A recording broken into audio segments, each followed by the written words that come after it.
लगते अगले पिछले, लगते अगले जब गरीबत बदले बाबू चमकते बदले बिजले। लगते अगले पिछले, लगते अगले पिछले। ऐसे डमरूधारी की, ऐसे औघड़ दानी की पूजा करेंगे हम। ऐसे डमरूधारी की पूजा करेंगे हम। पूजा करेंगे हम, पूजा करेंगे हम, पूजा करेंगे हम, पूजा करेंगे हम। बम बम भोलानाथ की, बम बम भोलानाथ की पूजा करेंगे हम। बम भोलानाथ की पूजा करेंगे हम। पूजा करेंगे हम, पूजा करेंगे हम, पूजा करेंगे हम। नमः पार्वती पतये हर हर महादेव, हर हर महादेव, हर हर महादेव, महादेव।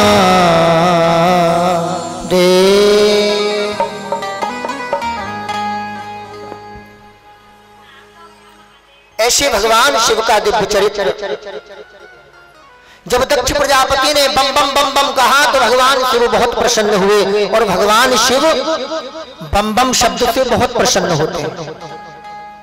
आप कुछ चढ़ाओ या ना चढ़ाओ, लेकिन एक लोटा जल चढ़ाने के बाद बस बम बम बम 3-4 बार कह दो, समझ लो कि अन्य हजारों लोटा चढ़ाने का फल मिल गया। बम बम शब्द से बहुत खुश होते हैं। और भगवान शिव की एक विशेषता है, भगवान शिव को केतकी नाम का पुष्प नहीं चढ़ता है, उससे वो बहुत रुष्ट होते हैं। भगवान गणेश को तुलसा जी नहीं चढ़ती हैं, और माता जगदम्बा को दूब घास नहीं चढ़ती है। और भगवान विष्णु का भोग बिना तुलसा मैया के लगता नहीं है। तो आज 25 दिसंबर है, आज तुलसी मैया का भी पूजन दिवस है। वैसे तो आजकल लोग हमारे हिंदू धर्म में बड़ी विडंबनाएं हो गई हैं। वो विडंबनाएं क्या है? हमने देखा है कि क्रिसमस पता नहीं क्या कुछ ऐसा कुछ होता है, वो इंग्लिश में क्या बोलते हैं उसको मनाते हैं लोग। अगर वो मोमबत्ती आदि जलाने जाते हैं, ये बड़ी विडंबना है हमारे हिंदू धर्म की।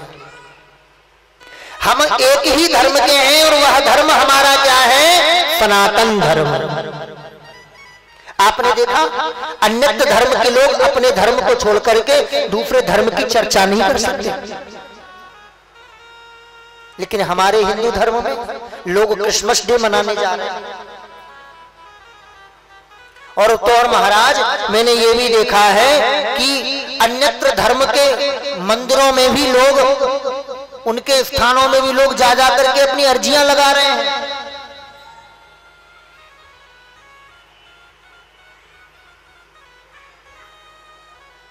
तुलसी मैया का आज बड़ा ही जन्म दिवस, पूजन दिवस है, जन्म दिवस भी है, जयंती है। और तुलसी मैया का वृक्ष किस किस के घर में है? जरा हाथ खड़े करें जो भक्त तुलसी मैया का वृक्ष है। सबके घर है। क्या बात, बहुत सुंदर। आजकल लोग तुलसी मैया का वृक्ष लगाने में बड़ा संकोच करते हैं, और वो लगा लेंगे एलोवेरा। उनसे पूछे ये क्यों लगाया है? अरे बोले महाराज, हमने सुना है स्नान करते समय चेहरे पर लगा लो तो चेहरे में चमकता आ जाती है। बाहर में जाए ऐसी चमकता। अरे तुलसी तो हमारे हिंदू धर्म का सर्वश्रेष्ठ वृक्ष है। तुलसी महारानी नमो नमो हरि की पटरानी, इसकी विशेषताएं, जिस घर में तुलसी का वृक्ष होता है वहां कभी भूत प्रेत आदि नहीं आते,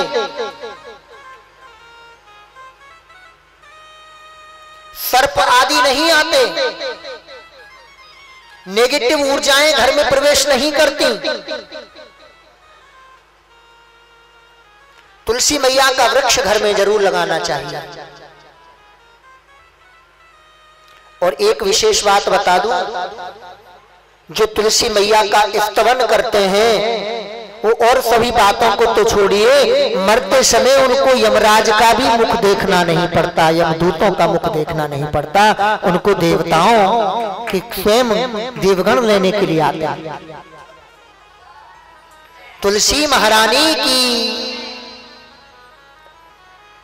आपने देखा होगा, जब किसी व्यक्ति का शरीर पूरा हो जाता है तो कहते हैं ना जी इसके मुख में गंगा जल डालो, इसके मुख में तुलसी पत्र रखो। तो तुलसा मैया का प्रत्येक घर में एक पौधा जरूर होना चाहिए। आज हम अनेक प्रकार के वृक्षों को लगा लेते हैं लेकिन तुलसी का वृक्ष लगाना पसंद नहीं करते।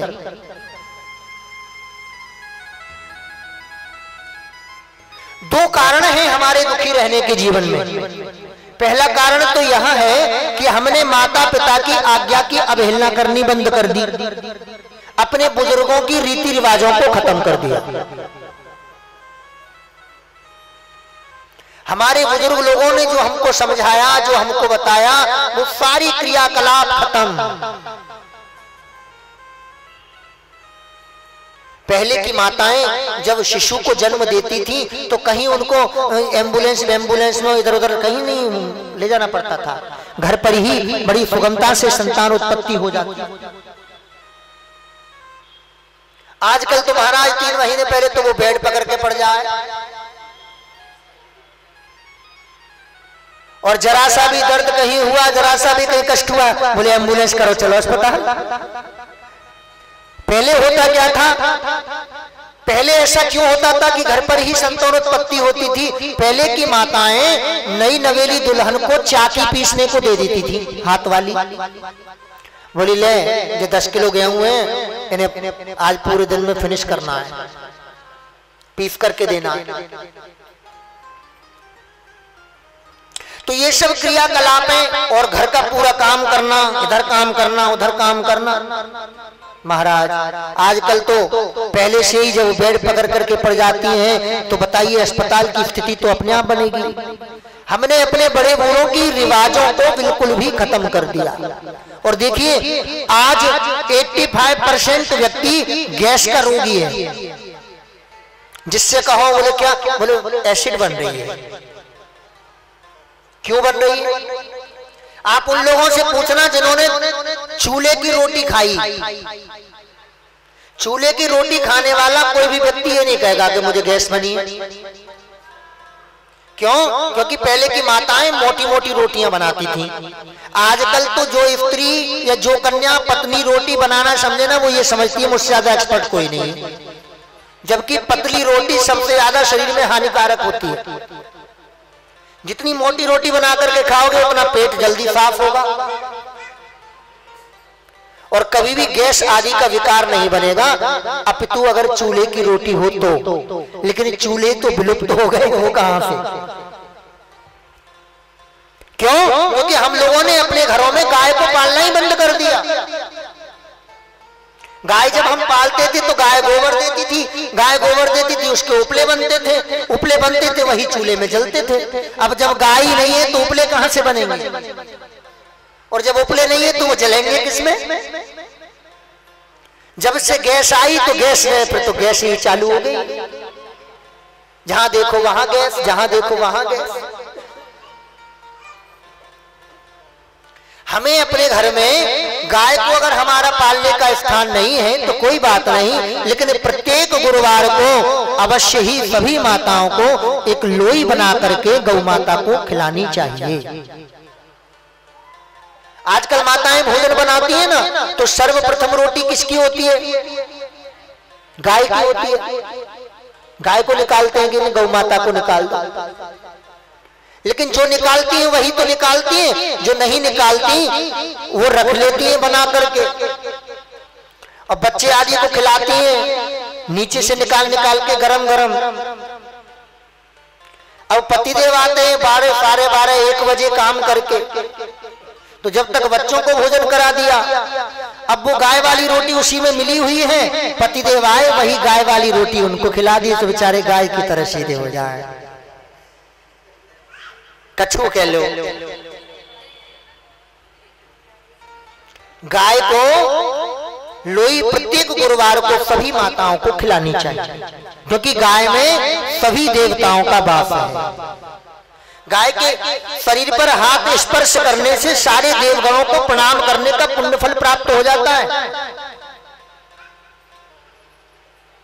और मेरे जीवन का अनुभव है, एक हमारे भैया थे, उनको कैंसर की शिकायत बन गई थी मुख में। तमाल पत्र आदि पहले बहुत खाया होगा कभी उन्होंने। डॉक्टर के पास गए, डॉक्टर ने कहा, बोले महाराज जी आपको कैंसर की प्रथम स्टेज है, आप कोई दवाई मत खाइए, कुछ मत खाइए, मैं केवल आपको एक ही दवाई दे रहा हूं, मेरा वायदा है 1 महीने में आपका कैंसर खत्म हो जाएगा। बोले क्या दवाई है? बोले ये गौमूत्र की शीशी ले जाओ, इसी को आप 2 ढक्कन सुबह और 2 ढक्कन शाम पीना। आप विश्वास करना, श्रीमद् भागवत जी सामने विराजमान हैं, 1 माह में उनका कैंसर खत्म हो गया। हमारे पंकज भैया भी इस बात को जानते हैं, 1 माह में। तो हमारी गौ पालन में, गौ के मूत्र में इतनी शक्ति है कि कैंसर जैसा असाध्य रोग जिसकी कोई दवा नहीं है, उसको काटने में भी वो सक्षम है। दूसरा, गाय का जो गोबर होता है उसके उपले आदि, आप कुछ गाय के गोबर से कुछ कंडे अपने घर में खरीद लो, और प्रत्येक थोड़ी सी कंडी अपनी गैस आदि पर गर्म करके उसमें गंधक लोभान आदि को प्रज्वलित किया करो प्रतिदिन। उससे क्या होगा, आपके घर में सुख शांति और सबका मन सात्विक और शांत रहेगा। जितनी भी नेगेटिव ऊर्जाएं हैं घर में प्रवेश नहीं करेंगी। लेकिन महाराज आजकल गाय नहीं पाली जाती, कुत्ता तो पाल लिया जाता है, और गेट पर और बड़े अक्षरों में लिखवा दिया जाता है, कुत्तों से सावधान, जैसे कि घर में ही कुत्ते रहते हों। कुत्तों से सावधान। एक बार हम अपने गुरुदेव के साथ मुंबई गए थे, एक विले पार्ले स्थान पड़ता है मुंबई में, वहां से समुद्र के किनारे से लौट के आ रहे थे, तो मार्ग में एक चौराहा पड़ता है, वहां पर सभी गाड़ियां निकल निकल करके जा रही थी। एक गाड़ी आई, एक मैडम नई उम्र की थी, चश्मा लगाए हुए स्वयं गाड़ी चला रही थी, और उनके बराबर में ही एक कुत्ता बैठा था। हमने गुरुदेव से कहा, मैं गुरुदेव देखना, और वो कुत्ता बार बार मैडम का मुंह चाटे। हमने कहा गुरुदेव देखना ये क्या क्रिया हो रही है? तो गुरुजी बोले बेटा तुम शांत हो जाओ, कोई बात नहीं कोई बात नहीं, पूर्व जन्म में दोनों पति पत्नी थे, इस जन्म में किसी कारणवश आकर के ये अलग हो गया, ये अलग हो गई। महाराज बड़ी विडंबना है। कुत्ते को अपने बिस्तर में सुला लेंगे, लेकिन गाय के पास जाकर के कभी भी गाय की पूंछ पर हाथ फेर करके या गाय के चरणों में थोड़ा सा उसकी सेवा नहीं कर सकते। गाय हमारे भारत की जननी है, माता है, और मैं तो यह कहता हूं कि हमारी गौ माता को राष्ट्रीय पशु की उपाधि देनी चाहिए, क्योंकि हमारी गौमाता के दूध में वो तत्व है, वो अमृत छुपा हुआ है कि एक तो माँ का दूध तो बुद्धि का विकास करता ही है, लेकिन मैंने ऐसा भी देखा है कि जो छोटी छोटी कन्याएं होती हैं या लाला या लाली जो भी होते हैं, उनकी माँ गुजर जाती है तो उनको गौ माता का ही दूध पिलाया जाता है। और देखो महाराज क्या बुद्धि का विकास होता है।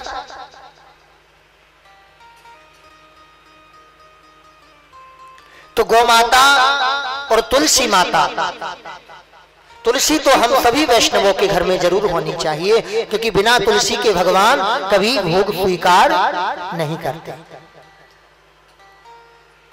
आइए सुंदर सा कीर्तन तुलसी महारानी का सभी गाएंगे। हरि की पटरानी नमो नमो,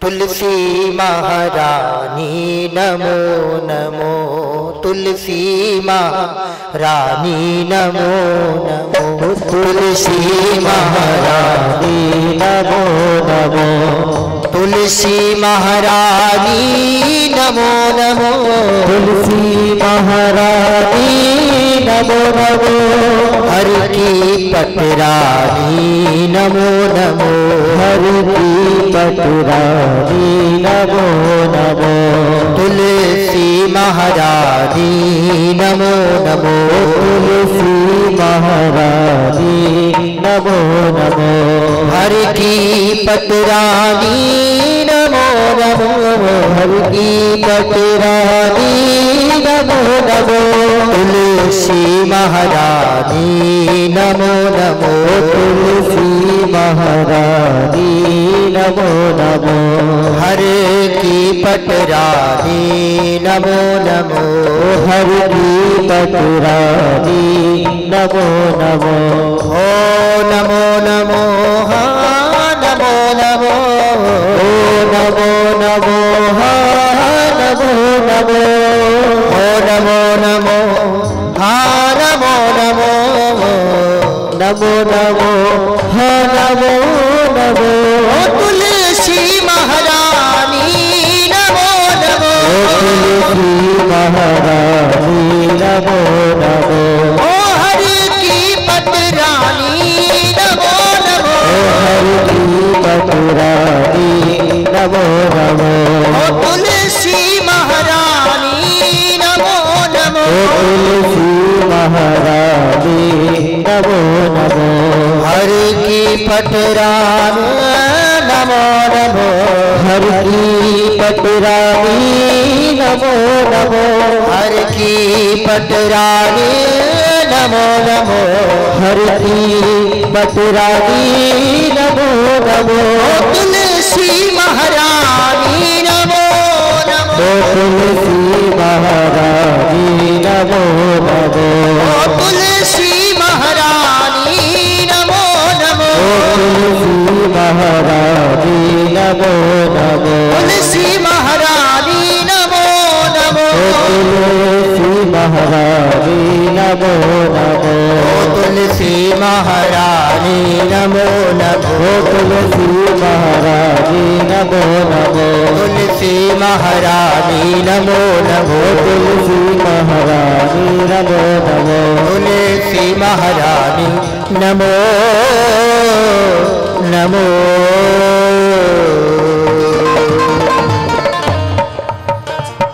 बोलो तुलसी महारानी की जय, गौ माता की जय, भागवत भगवान की जय हो। ऐसी परम पावन तुलसी मैया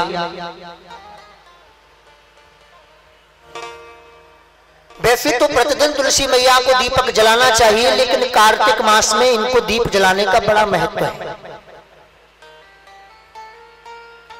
उस मास में ये बड़ी प्रसन्न होती है। वैसे प्रतिदिन दीपक तुलसी मैया को एक अपने घर में प्रज्वलित करना चाहिए।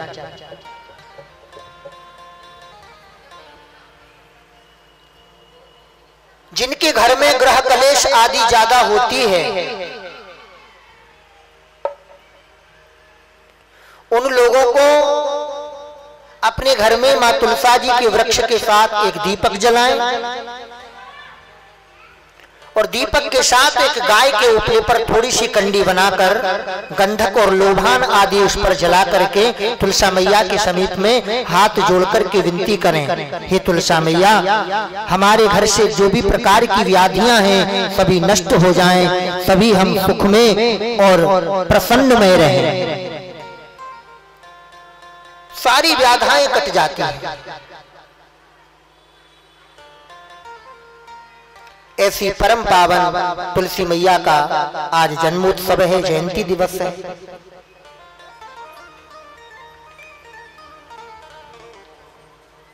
इसी श्रृंखला में भगवान के एक परम वैष्णव भक्त हुए जिनका नाम है ध्रुव, जो सशरीर भगवान के दिव्य धाम को पधारे। प्रिय व्रत उत्तान पादो,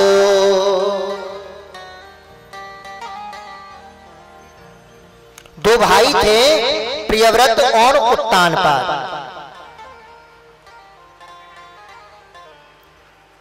प्रियव्रत तो एक दिन शिकार खेलने वन में गए, वहां कुछ हिंसक जीवों ने उन पर आक्रमण किया और उनका गोविंदाय नमो नमः। उत्तानपाद राजा की पत्नी का नाम सभी जानते हैं, सुनीति। सुनीति सुमाने अच्छी नीति। वेद शास्त्रों में जिनका वर्णन आया है, उन वेद शास्त्रों में प्रणीत होकर के जो नीति को मानते हैं उनको सुनीति कहते हैं। धर्मो रक्षति रक्षता, हम धर्म की रक्षा करेंगे तो धर्म हमारी रक्षा करेगा। जो वेदों ने, शास्त्रों ने, पुराणों ने बताया है हम उनको मानेंगे, उनके कहे अनुसार चलेंगे तो वही धर्म हमारी भी रक्षा करेगा। और हम जब उसको नहीं मानेंगे तो वो धर्म हमारी रक्षा नहीं करेगा। धर्मो रक्षति रक्षता।